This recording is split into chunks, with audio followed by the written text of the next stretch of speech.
comme niñ ko waxee sànq rek ci seen rubrique seetlu tey di ngeen ànd ak ki nga xam ne moom moo di imam Pape Birahim Sarr mu nekk invité bu Awa Condé tey nag ñu fas yéene waxtaanee li nga xam ne moom moo di analyse sur l'après manifestation de And Sàmm Jikko Yi pour la criminalisation de l'homosexualité au Sénégal. Awa Condé. exactement Fatima ni nga ko waxee noonu la mbirum góor jigéen nag doon na loo xamante ne vraiment lépp luñ ci wax rek du doy parce que waxoon nañ ci dinañ ci waxaat encore te duñu mës a taay ci di ko wax tant que mbir bi nga xamante ni ñëpp ñu ngi koy xeex sottiwul ndaxte yaakaar naa ne doon na loo xamante ni jamono ji am na fi tolluwaay boo xamante ni kilifa diine ñi ngi ci wax kilifa aada itam di ci àddu nit yu baax yi nga xamante ni itam ñi ngi koy taxaw di ko xeex bu baax a baax ngir ñu daal di criminaliser li nga xamante ni moom mooy mbirum homosexualité waaye itam dakkal fi li nga xamante ni moom mooy agenda bu LGBT ni ki dimanche ñu gisoon ñi nga xamante ñoom ñooy waa And Sàmm Jikko Yi def ab manifestation bu yéeme bu doy waar ngir daal di woote waat rek gën a bàyyiloo xel askan wi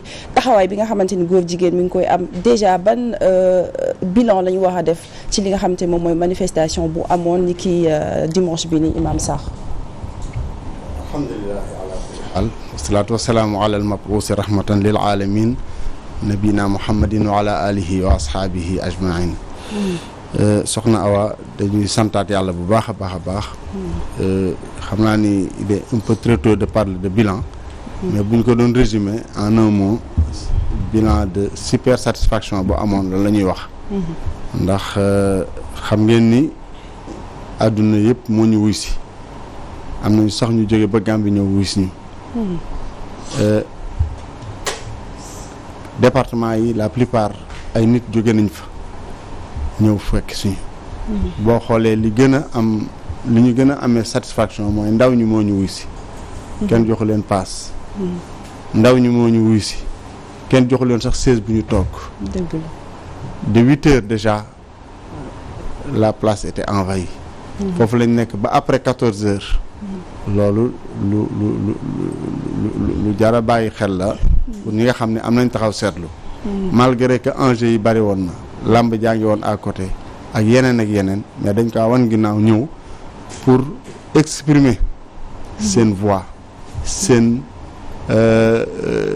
non satisfaction à nos gouvernants particulièrement ñi nga xam ne ñoom lañ dénk assemblée nationale ñu war ñu représenter ñun ñu jaar ci processus bu gudd bu yaatu jël temps bi mu war dox laaj sénégalais yi seen xalaat mooy li ñuy wax pétition wër tous les 45 départements seetuñu këru diine seetuñu këru aada bàyyiwuñu kenn képp kuy doomu aadama bëgg lu baax seeti nañ la ndax ñun suñu credo mooy digle mbaax tere mbon ndax yonent bi alayhi salaam di taxoon yàlla yónni ko daf ni innama bu'istu li utammima makaarimal axlaaq yónnee suma lu dul ngir ma mottali jikko yi rafet yi bu ñu gisee ak ñaawteef it ci penc mi dañoo am ñun ñëpp devoiru dindi ko dafa wax ni man ra'a minkum munkaran fal yughayyirhu bi yadihi fa in lam yastati' fa bi lisaanihi wa in lam yastati' fa bi qalbihi wa dhalika adaful iman sécurité boobu la ànd sàmm jikko yi di dox d'accord pour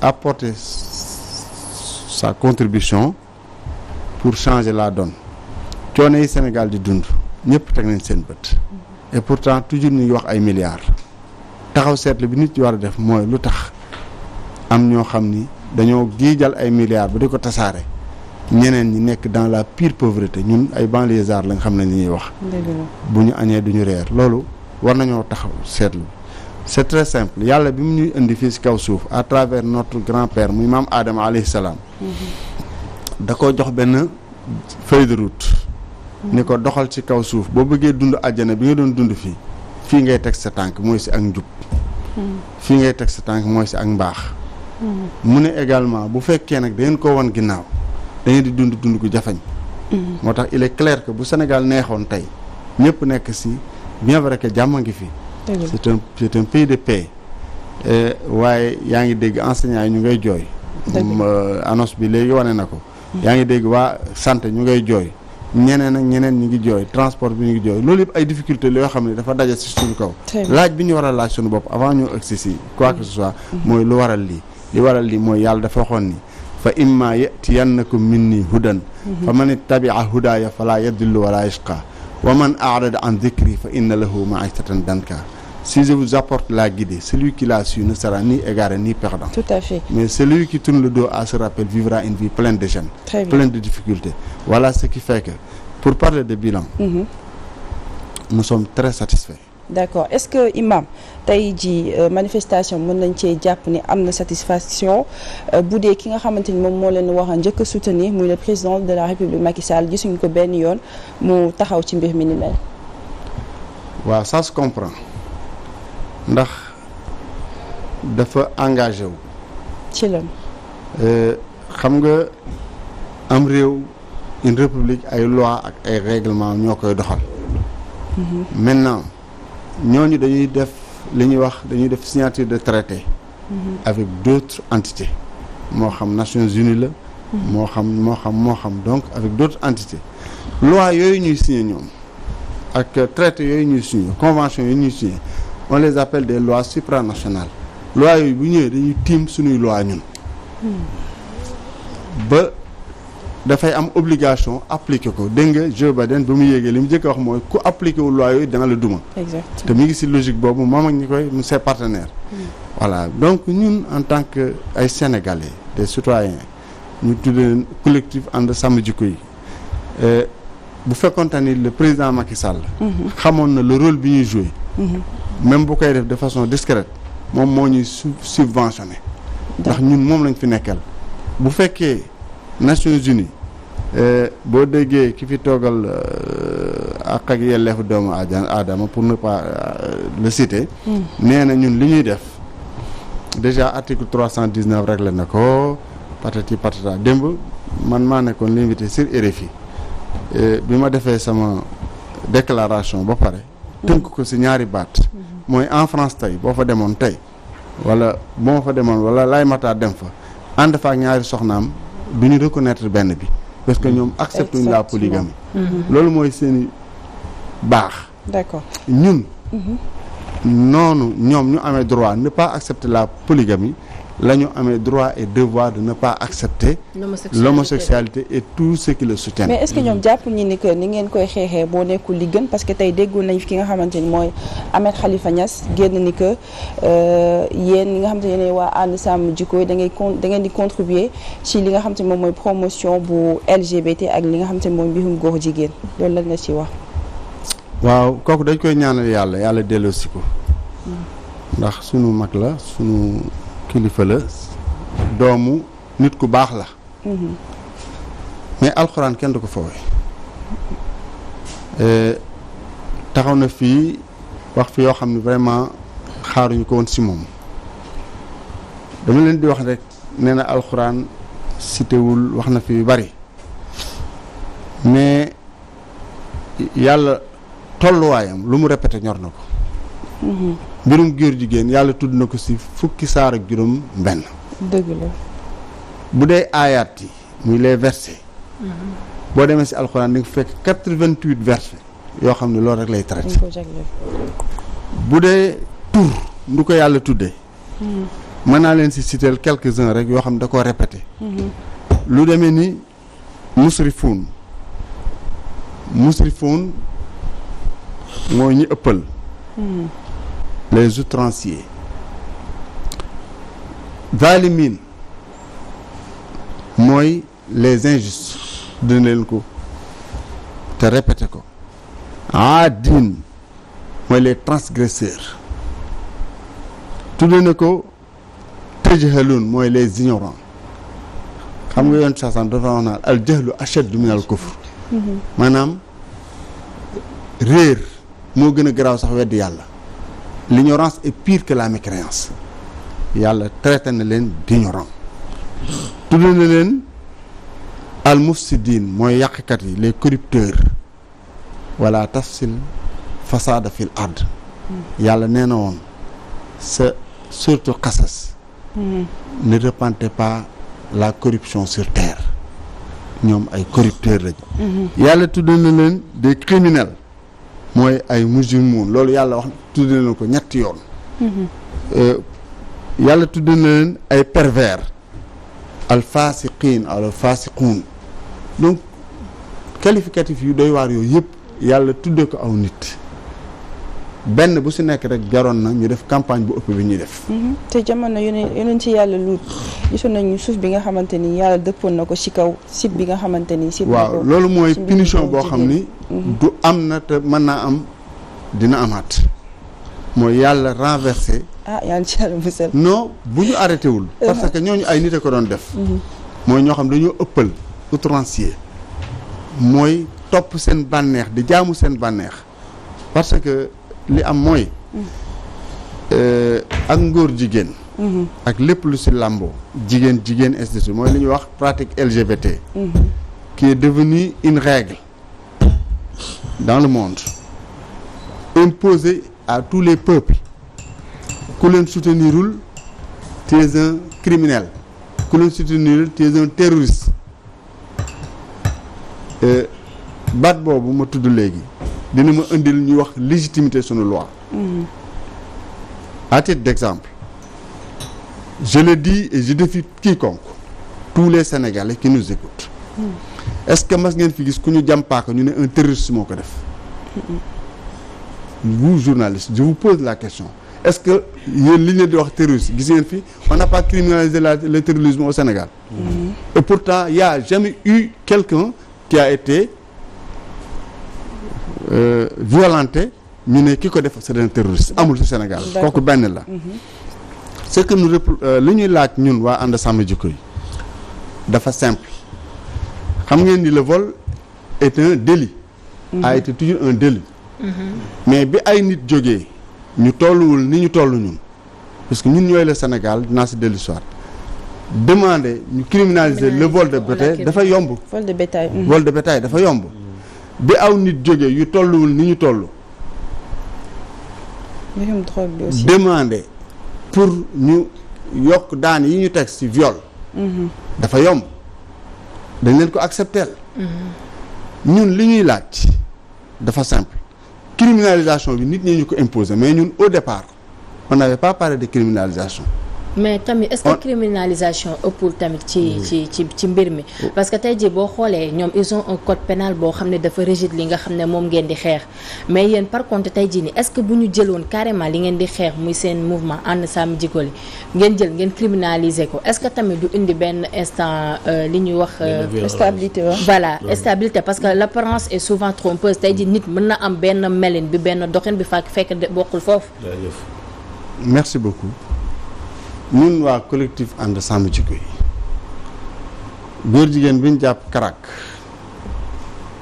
muy def lu noonu suñu yoon newul si moom yitteeluñu suñu mouvement bi ëpp na loolu fukki góor jigéen ak benn ya ñu jàpp Kaolack bàyyi leen à moins de 10 jours absence de législation moo tax juge bi day am fu muy teg tànkam pour mën a légiférer pour mën a plutôt juger looloo tax ñu ne dama leen di jox benn exemple là également je lance le défi aux Sénégalais en 1966 bi ñuy tëgg code bii muy le 319 article 319 bi ñuy koy tëgg booba ndax 1000 francs 1966 équivaut à 5000 francs de maintenant.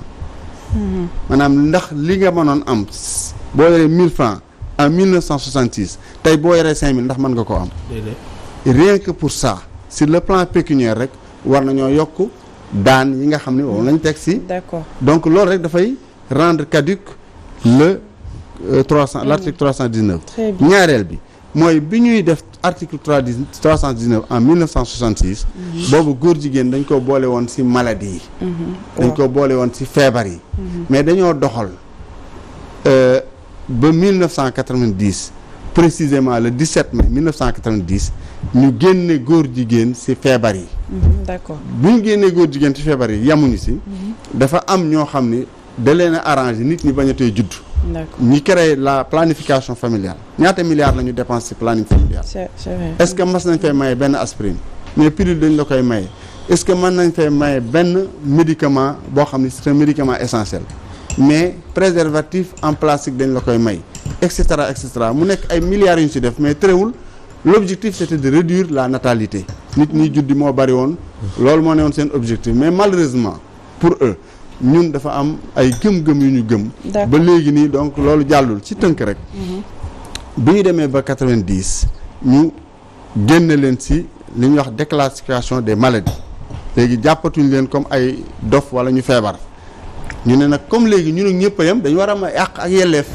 loolu moo waral l'agenda bi nga xam ne ñun moom la ñuy wax arrêté. d'accord. arrêter cet agenda l'agenda existe bel et bien jaruma si dellu soir. mais imam est-ce que tey xeex bi dina doon lu yomb puisque yéen da ngeen aw ni ñeneen aw na leen c'est-à-dire tey jii gisoon nañ ki nga xamante ne mooy le président de la République Macky Sall recevoir woon fi ñi nga xamante ne ñoom ñooy ay imam ki nga xamante ne sax mooy El Hadji Moustapha Guèye su ma jum moom moo jiite woon boobulee jotaay est-ce que tey jàpp ngeen seen xeex di ngeen mën a atteindre seen but puisque dafa am ay jiixi jaax si bi dafa mel ni booloo leen seen biir daal. waaw alhamdulilah mbooloo weesu li ñu am ñun déjà c'est une première au Sénégal. benn entité qui regroupe tout le monde. c'est une première au Sénégal c'est ça notre force. kër yi diine yëpp a ngi ci biir. association islamique yëpp a ngi ci biir ça regroupe plus de 100 associations islamiques. société civile ñi ngi ci biir. les activistes ñi ngi ci biir. les jeunes les élèves les étudiants ñi ngi ci biir. kan moo des c'est le Sénégal les politiciens ñi ngi ci biir donc loolu mooy suñu force par rapport à l'invite bi chef de l'État invité woon ay quelques-uns yoo xam ni entité yi ñu bokk fustigé nañ leen parce que ñun see lañ bokk. ñun ay mel lañ man imam ratib laa fa ma dëkk maa imam ratib masjid Choura dafa tolloog ni Sénégal yëpp am na lu ñu jàngat ci invitation boobu.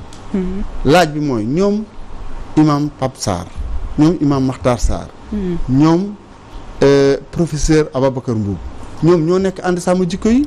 ñooñu ñoo posé ay actes contre la volonté du président Macky Sall. kon bu fekkee bëgg na régler.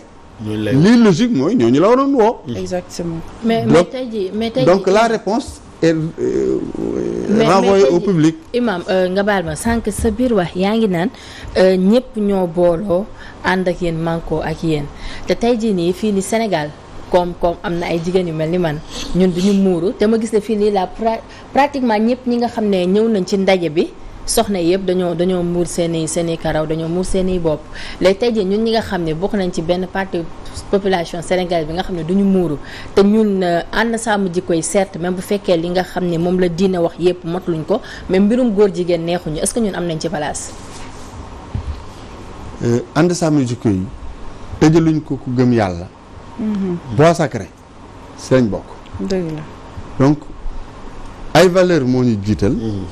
waaye seetuñu la personne il est chrétien il est musulman il est athée loolu du suñu mbir mooy ñun dañu ñëw ànd pour défendre ay valeurs notre objectif numéro 1 mooy réunir tous les Sénégalais à un seul et unique but mooy défendre les valeurs donc ku ñëw bokk nga ci tubaab bi ñëw mbir mi intéressé ko man ñi ma doon interviewé waa RFI mais dañoo sol comme la ñu xam ñoom la ñu am kilote la ñu ñëwee ainsi de suite bi ñu ñëwee ci tribune bi on les a bien accueillis bon c'est que dafa tolloog Sénégal dañu am benn use dañu am benn taamu benn laago mooy ajjuma sax ñëpp dañuy changer yére sur yére olof parce que yére olof mooy yére jullit mooy yére bu jot bu nu ñu koy wax di bu yiw et cetera donc loolu mooy la réalité loolu mooy li nga xam ne mooy suñu baax loolu la ñu tàmm kon kuy ñëw ci ndaje boo xam ne dañ jikko yu rafet lañ fay sàmm même boo daawul muuru di nga jël benn col teg sa kaw. mais là est-ce que hypocrisie non du hypocrisie xam nga nit dafay am kersa am lu muy jomb am lu muy rus xam nga mi ngi mel ni ki nga xam ni dafa tàmm woon di sol lu ko neex mais bu bàyyam deewee dina changer solin surtout boo jàkkaarloo ay kilifa sax fa xoolaat solin bi bu bàyyam deewee dina changer solin sa papa mënul dee yow en tant que doomu jullit nga sol yenn yi donc donc mën nañu conclure que ñëpp lañ ci woo. ñëpp amuñu exception nee naa la ñëpp a nekk si biir. même ñi gëmul yàlla. waxuma laa nag kon ñi gëm yàlla. d'accord imam bëggoon naa ñu revenir tuuti ci dafa bëggoon poser benn question. man sama souci mooy xam nga Sénégal dafa ratifier ay convention internationale est-ce que du convention internationale yooyu mu ratifier moo ko empêché tey mu bañ a dugg si kii d'autant plus que ONG yi bu ñu ñëwee pour di financer ay projets parfois dañuy xool ndax état bi def na lii def na lee pour mën a dugal xaalis. parce que on se souvient yaa ngi ko doon wax sànq si programme d'éducation à la vie familiale en 1991 précisément lorsqu'il y avait beaucoup de séminaires même beaucoup d'ONG dañu leen doon dugal ay séminaires avec je me rappelle bien ci projet yooyu dañu doon def ay séminaires yu bëri que soit les organisations scouts que soit yu bëri dañu doon def ay séminaires sur l'éducation à la vie familiale est-ce que du tënk yooyu ci convention internationale moo tax tey ba léegi mbir bi yéen a ngi koy wax ñu criminaliser mais état bi ne du ko mës a du fi mës a am tant que président Macky Sall tant que mu ngi fi du fi mës a am mais bëgguñu avancer. waaw léegi li may tënk foofu rek. wax nga point bu am solo surtout sur l'éducation. may faral di wax samay xutba ñi ñu war a tudde ay héros national tudde wuñu leen ko bu ñu wax benn héros national kenn du si jiitu Cheikh Ahmadou Bamba. qui a été victime de l'injustice coloniale. Monsieur Semedo gis nga être colonisé est une chose. mais l'accepter en est une autre. ñun ñi nga xam ne ñooy dund actuellement ci jamono. dañu am ay credo. éducation boobu ngay wax bàyyiwuñu document bi sunu mbokk le professeur Layem pour ne pas le citer Layem. Voilà Dame il a brandi un document lors des manifestations du 20 une date historique document boobu kan moo ko produire USAID pour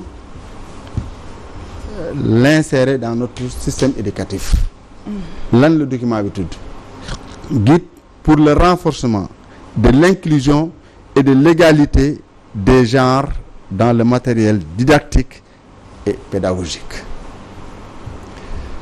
bu ñu mënee insérer un tel document 36 pages la pour dire que jàngal sunu doom yi amagul 6 ans. mu nekk programme école élémentaire. mu nekk programme école élémentaire illustration yi sax boo ko gisee yow da ngay xam ni. tout est dit par rapport au genre. baatu genre dinaa si dellu soit bu baax. d'accord mais li ma bëgg a leeral mooy. imam bu fekkoonte ni ñun accepté wuñu woon la colonisation doon nañ fi jàngale taxawu de zixaar bu maam say Cheikh Ahmed Bamba. Xaadimu Rasuul. nga xam ni li ko yitteel mooy defar ndaw bi ba ëllëg. du xalaata nekk ak góor jigéen. ñoom fi mu nekk nii dañoo toll ci benn phase par rapport à cette question bi laay répondre. dañoo toll ci benn phase mooy phase socialisation maanaam xam nañ ni sur le plan juridique nous avons compris que góor jigéen dafa légal au Sénégal parce que c'est le président qui l'a dit. lui-même moo ko wax iitale nous avons compris que góor jigéen est plus protégé qu'un imam au Sénégal. imam nekk au fait.